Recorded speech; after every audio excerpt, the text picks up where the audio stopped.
It's great to be back. It's great to be back for another exciting episode here of the Work Life Reporter, and it's really exciting to to be speaking to today's guests. I know we took a brief hiatus from last week, but it's great to be having a great conversation once again on the Work Life Reporter. On this show, we tend to seek out some amazing people leaders, some people who have had some incredibly um, storied and varied careers that could really give us some amazing insight into what it's like to lead people, but more than anything, what it's like in the working world and what it's like to experience that and live that and be part of that journey. So for us, it's just exciting to keep that conversation going, to meet some really amazing people. And today's guest is I believe is part of that list. Today's guest is Isabel Elton. Isabel, it'll be great to just get an introduction from yourself to our audience, so we could they could get a better understanding of who you are and what your story is and why you're here with us.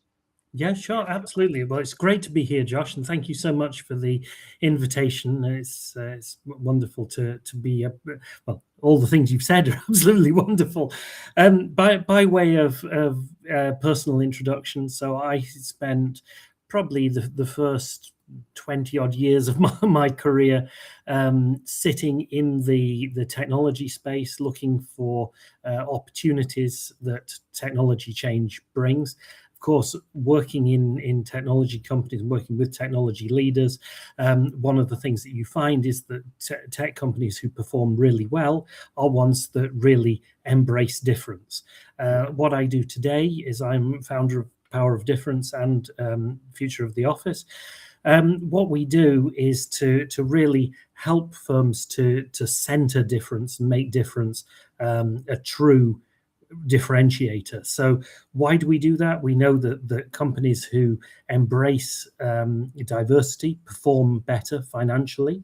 And secondly, teams which are built on the principle of difference are inherently anti-fragile. That means that when things come along that you don't expect, external factors, financial crises, etc., you have people in the room who can see that whatever the problem is through a different lens and find solutions, find ways forward.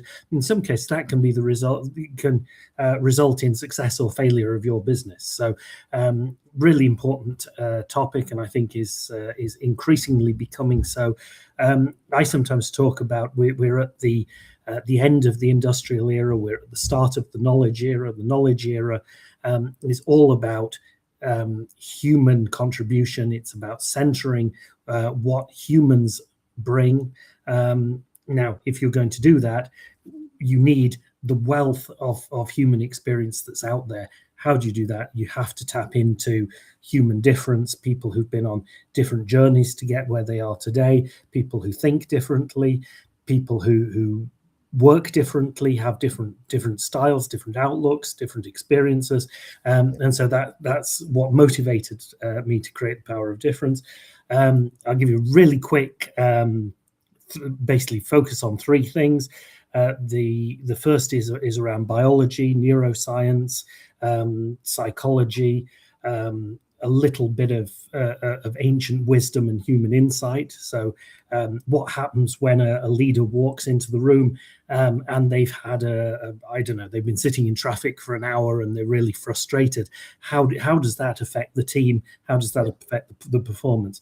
The second is the physical space. So when you walk into an office, or into any physical environment for that matter, but let's think about an office. When you walk in, how does the nervous system respond? Does it see this as a safe place, as a space you want to be in, or does the nervous system respond that this space is a threat, that this space is going to affect my performance? So you're looking at things like lighting and acoustics and layout and different zones, different spaces. We'll talk about this a little bit later on.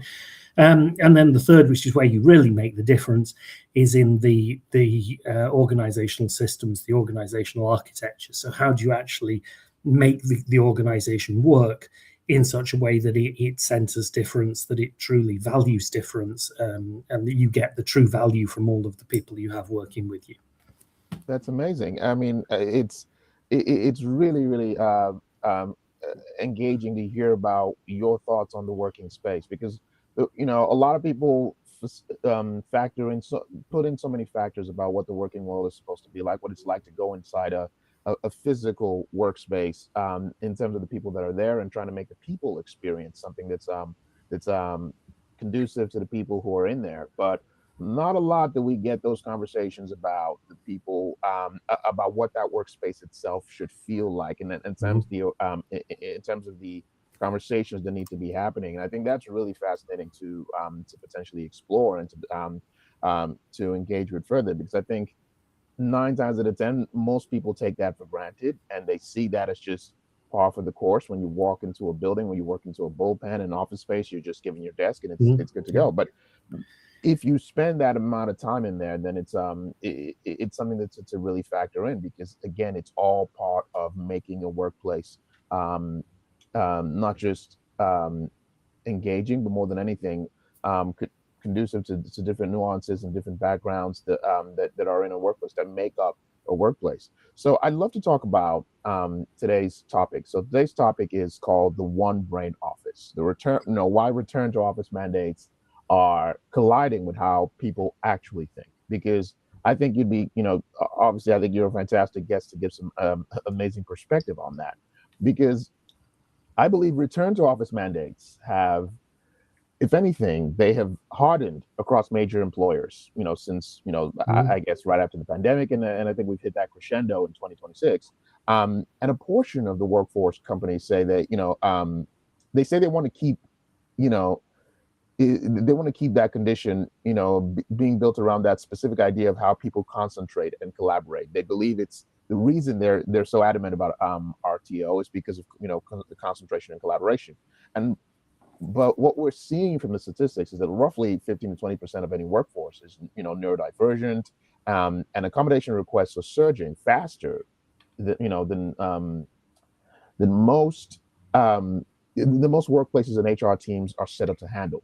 And neuro inclusive design is, in particular, is being called one of the sharpest competitive advantages available, especially in 2026, precisely because so few companies are actually doing it. So I believe, in your experience, Isabel, you've worked on both sides of that at once, through the power of difference. And you are able to coach individuals and leaders on what happens when people are, stop masking their way of thinking to fit an environment that was never built for them. Mhm. And through, future of the office, you also co-design those physical spaces and, and workflows for companies. And I think a lot of them are now scrambling to rebuild now that, RTO has arrived in full force, if you will. And it's a lot of them are having to innovate faster than the redesign could take place. So, I'd love to start off by, focusing on our first talking point, which is why RTO mandates are colliding with how a fifth of the workforce actually thinks. Mhm. Yeah, absolutely. And I'd probably go a little bit further and say it's a minimum of a fifth of the workforce. Yeah. We're talking there specifically about neurodivergent individuals, but there's an awful lot of other people for whom working from a location which isn't the office Yeah. can help them to do their best work. People with caregiving responsibilities, for example, people who need to, they need to pop out and collect the kids from school, and so on. So I think one thing to think about is the officers that are out there today. An awful lot of them predate the pandemic. They predate they certainly predate the knowledge era. And they date from in structure from the tail end of the industrial era, which was all about sameness, all about creating um, you know, fixed schedules, hierarchical designs, people as cogs in a machine, valued for their ability to deliver specific tasks within a very rigid framework. What we're seeing, obviously, the knowledge era is one part of that. You've got AI playing a large part of that. The big argument around AI is that it frees up people from doing these monotonous, same tasks to focus on things that only humans can do, decision making, particular kinds of analysis. If you've got a space that's been optimized for people working as cogs in a machine, and you're trying to use that space to do something which is all about creativity, is all about contribution, well, is the space actually the same? Is the requirement the same? So, simple things like lighting, layout, acoustics, are these actually, do they work in an environment where you need to do deep thought? If you're deeply thinking about something, and you're sitting under a bright fluorescent light, you've got the noise of people moving around behind you, beside you, the person sitting next to you is on a call and they're talking loudly. Does that facilitate you doing deep, concentrated work? Or does that actually just distract you? Does that actually just make your human contribution harder to provide? Probably it does. Now we're talking about the 20% there, the neurodivergent people. Take all of the irritations and amplify them tenfold. So the noise, the hum of the equipment, the bright lights, the echo of the room, because it's got hard floors, hard ceilings, hard walls. All these irritations are affecting you 10 times more than they might be affecting your neurotypical colleague. The impact, I mean, you imagine, you turn the volume up on all the chatter in the room. Suddenly it's not just you can't concentrate, you actually can't function. And that, of course, as you correctly highlighted, has led to an increase in requests for pieces of equipment in order to support. That might be headphones, that noise cancelling headphones, it might be particular pieces of furniture, it might, or whatever it needs. However, yes, that 20% of the workforce who can work really effectively sitting in a quiet room suddenly can't function at all. And that is absolutely critical that we address that if we're actually to get the value from the era that we're entering, and actually get the value from the world of AI that everyone is saying is the nirvana. We're going to free people up to do all this human centric work. If you want that value, you have to create the right environment that supports it. Yeah. No, that's absolutely correct. I think what we need to do is, it's not just about creating a safe space metaphorically, but it's about doing it, physically as well. It's about taking that across multiple contexts of the workplace, and I think that's exactly what, that should be a standard. And I think nine times, more than anything, we take that for granted. We take that that need and that accommodation for granted, because more than anything, most workplaces are focusing on revenue. How do we make people more efficient? How do we get the most out of them? Like you said, a lot of these workspaces were designed a long time ago. They were designed in another time, in another era. So the need and that juxtaposition between the old way and the current way is always a bit of a tug of war. There's still a lot of leaders out there who believe that people need to be at their desk at 9 o'clock every day and do their work and then be done by 5. And if they're extra hard workers, they can be there a little longer until the job is done. And there are people who believe in that philosophy, and there are people who think that's the way to get ahead of work. And neurodiversity and inclusion of that nature is something that's seen as a hindrance rather than a necessity in today's world, especially with, like you said, with the advent of AI, with so many things changing.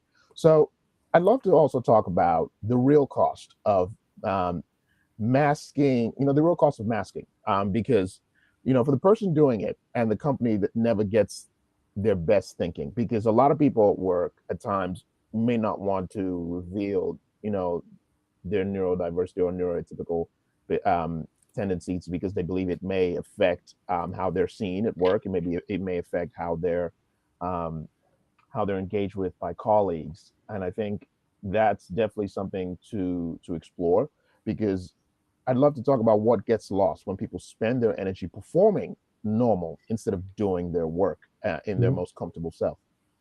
Yeah, absolutely. I mean, one of the statistics that's out there and has been shown scientifically is that people spend up to 80% of their energy in masking. That's trying to fit in, trying to appear to be somebody who isn't necessarily their true self.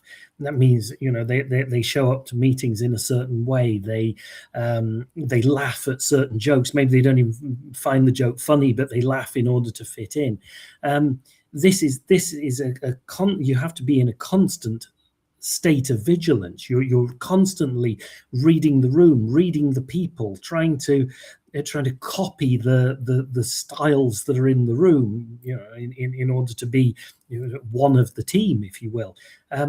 That in itself is an extremely expensive thing to do in terms of energy. If you think about an actor, how much energy does an actor put into to playing the role that they play? It's absolutely phenomenal. They practice and practice and practice and rehearse, and they go through retake after retake after retake. Okay, we're making a film or something, and it takes months to do. People who are masking in the workplace are doing this every minute of every day. They're going in, we've got a meeting. What am I going to say? How am I going to present? How am I going to be seen? I want to make a point, but I don't want to be seen to be rocking the boat. I don't want to be seen to not be playing, along with the team. This is phenomenally expensive from an energy perspective.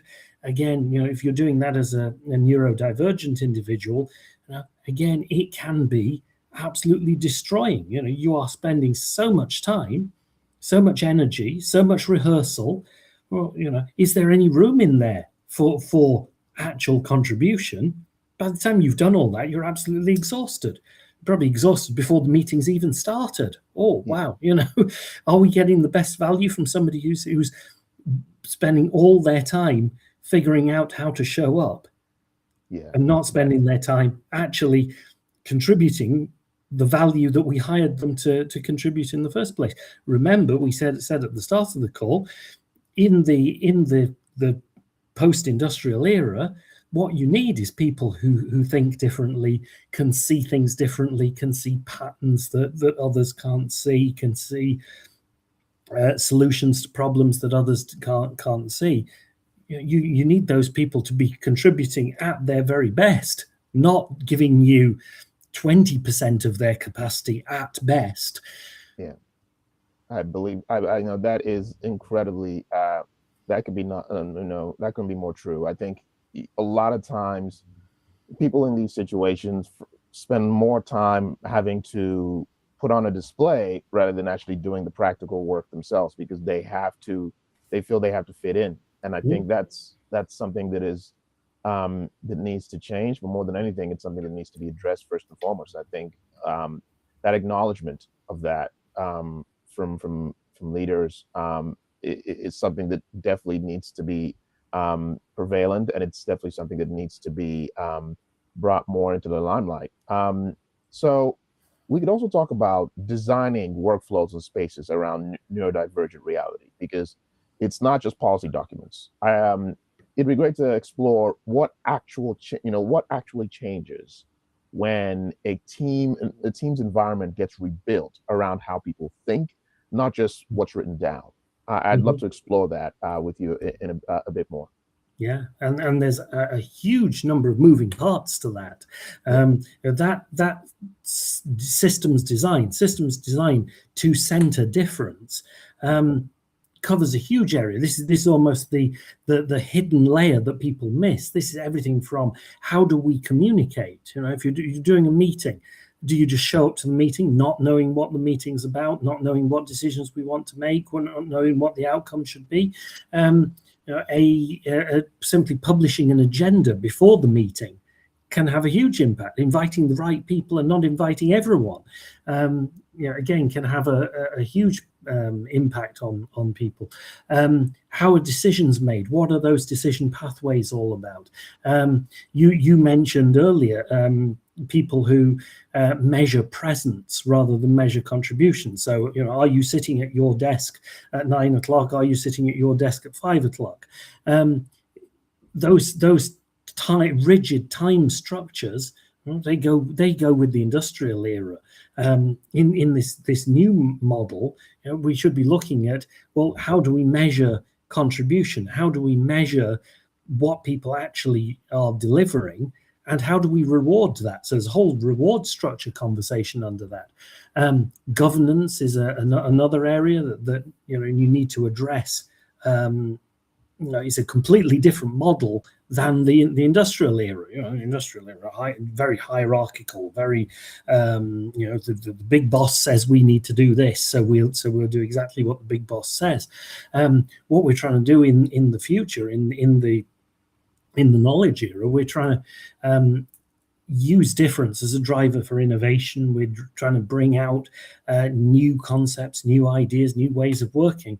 You don't do that in a rigid, the big boss says we do this, so we do it. You do it by a bottom-up design, by who have we got in the room? What different voices have we got? What different ideas have we got? That requires a completely different style of working in itself. So, a lot of what we do there is really around redesigning the mechanics of work. How is work actually done? Things like consent-based governance, for example, energy-based scheduling, making invisible work visible, tools. We have an assortment of tools there that we can call upon and bring into the organization to really transform work from, we're producing something, 100 of the same, to we're producing 100 different ideas, and somewhere in there is something that's going to change the world. That's amazing. No, that's absolutely true. I think it's first about coming to the table with ideas, and then coming to the table with systems and understanding those systems need to be applied, and they are urgent, and they are, more than anything, they are timely, and they're needed in today's day and age. So absolutely amazing insight, Isabel. Just to wrap it up, I would also love to explore what a genuinely neuro-inclusive office looks like without a design budget, because a lot of people might listen to this and say, oh, okay, it'd be great to understand what the practical, unglamorous moves leaders can make right now, because they might not know what that entails. And so it'd be great to get that amount of insight from an expert who lives and breathes this situation. So it'd be great to get your insight on that. Yeah, and there's a lot of things you can do, which certainly won't cost you a fortune. And what I would do to start with is take a walk around your office and write down everything you see, everything you hear, everything you smell. You walk past the kitchen. What can you smell? Is it somebody reheating last night's meal? So you write down everything that you see. Now, then imagine that is amplified tenfold. So the same concepts I used earlier. So when you're in an open plan area where you can hear lots of noise, you can hear people on the phone, you can hear people moving around, whatever it may be, imagine it's increased tenfold.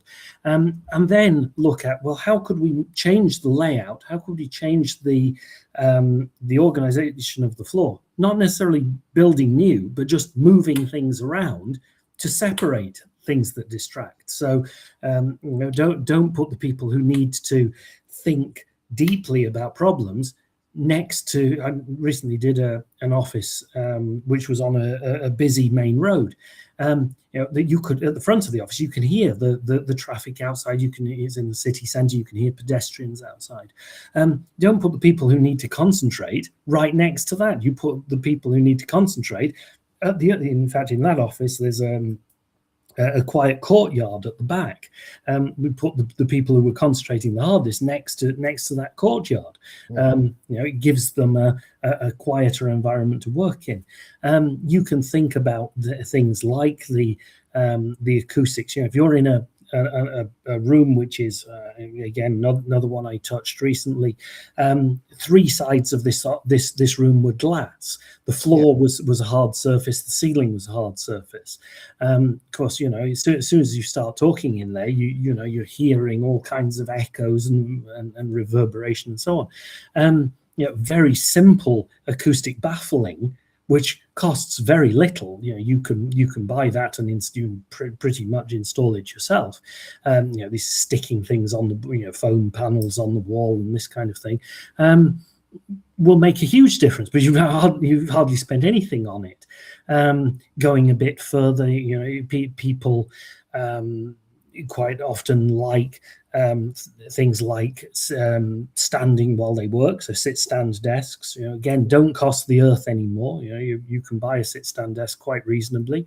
Ergonomic chairs, again, you can buy those quite reasonably now, and makes a huge difference. Imagine somebody who's deeply concentrating, they're sitting in a chair that's giving them back pain. Are they going to concentrate at their best? No, probably not. So decent furniture, it'll pay for itself probably in a day. Then think about, while we're talking about layout, think about having areas that are zoned for quiet work, areas that are zoned for collaboration, areas that are safe areas, and so on. And it's you can work with a lot of what you've already got. Just think how that would be if you walked around and every sense that you had was amplified tenfold. That is amazing.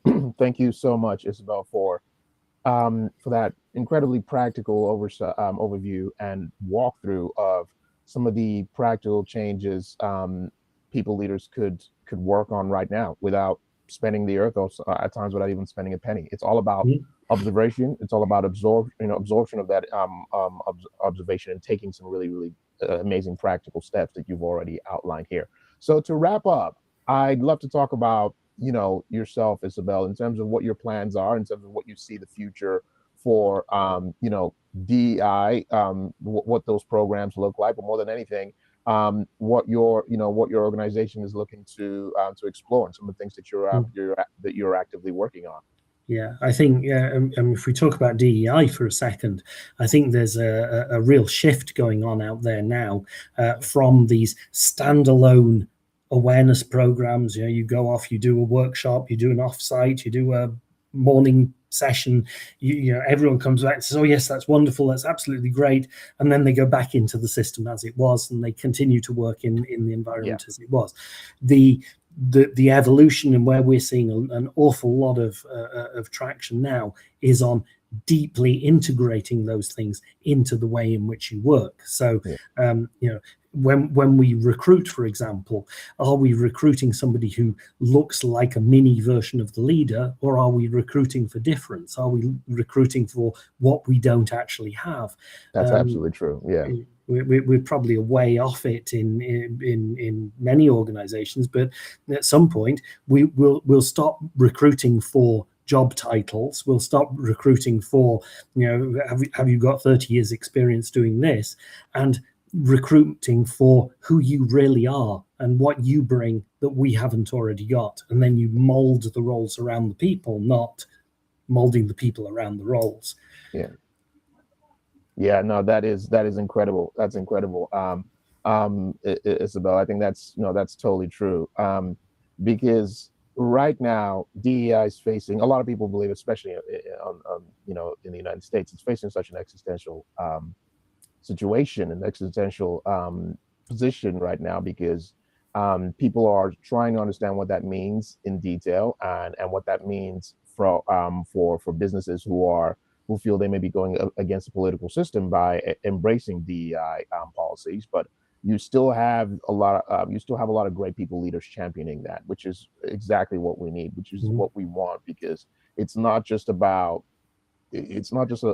about diversity from a racial point of view. It's about diversity from like we've discussed, from a neurological point of view, and a personal and background point of view as well. So I think people need to get that understanding, and then they need that support to know that this is an all-encompassing situation. This is a holistic provision that we must explore. And I think, Isabel, you are part of that, part of the people championing those causes, and with your companies, and with the initiatives that you're actively working on. So I could not be more grateful for being able to have this conversation with yourself. It's been such a pleasure, and I hope that it's for our audience, it's been as beneficial for them as it has been for me. It's been an absolute pleasure having you on the program.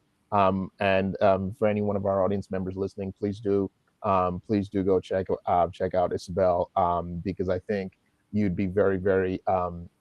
It's not just engaging engaging to learn about the power of difference and the future of the office. These are two brands that are doing such pivotal work, more than anything, such required and important work for workplaces. And I think, long may it continue, and long may it continue to thrive. So, Isabel, thank you so much for coming on the program. This has been the Work Life Reporter, and we'll hopefully see you on the next one. Thank you so much again, Isabel. Thanks, Josh. Really enjoyed it. Thanks again for the invitation.